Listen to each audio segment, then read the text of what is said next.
Hello, Tom Taylor, Pictures and Stories. It's good to be with you today, and I'd like to talk about our life story assets.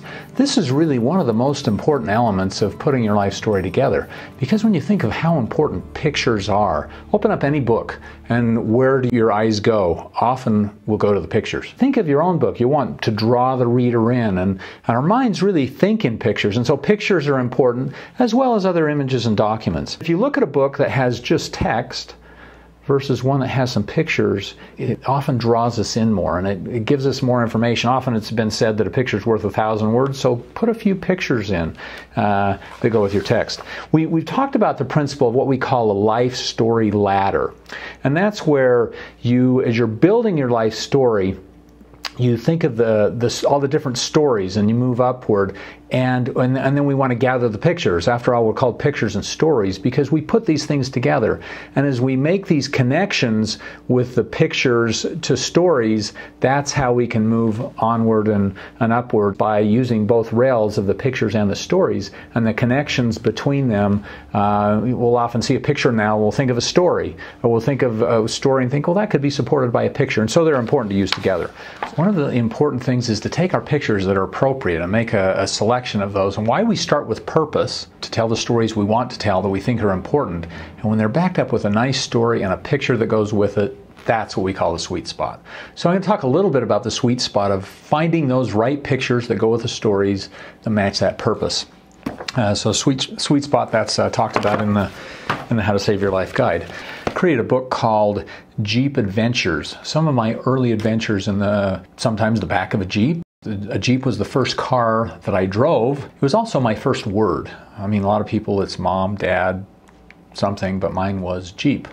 So beginning in Jeep Adventures, I have here the book. Jeep Adventures starts there with a picture of my dad, my two brothers, my sister. I, of course, had another brother and sister that would also join these Jeeps. So this is an early picture of the Jeep. My guess is this was taken in about 1960, telling about some of the adventures out in this Jeep. Here's my brother Jim eating a can of beans out on one of our Jeep adventures. This was probably down in Canyonland somewhere. Of course, we got up into as far as Canada.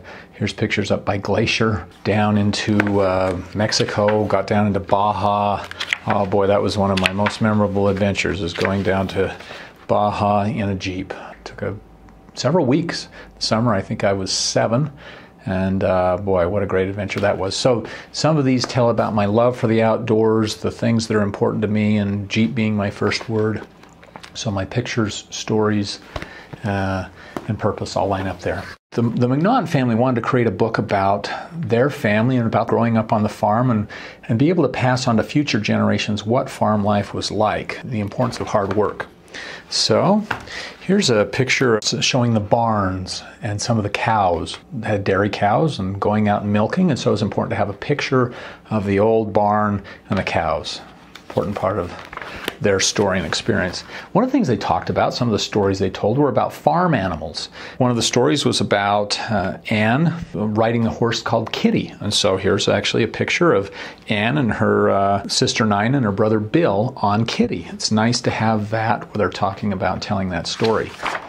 They go on a few pages later and they're talking about farm equipment. Oh boy, each one of the pieces of equipment had a name. As they tell the stories about the personalities of some of the farm equipment, here are these tractors and different pictures of farm equipment on these few pages that go with those stories.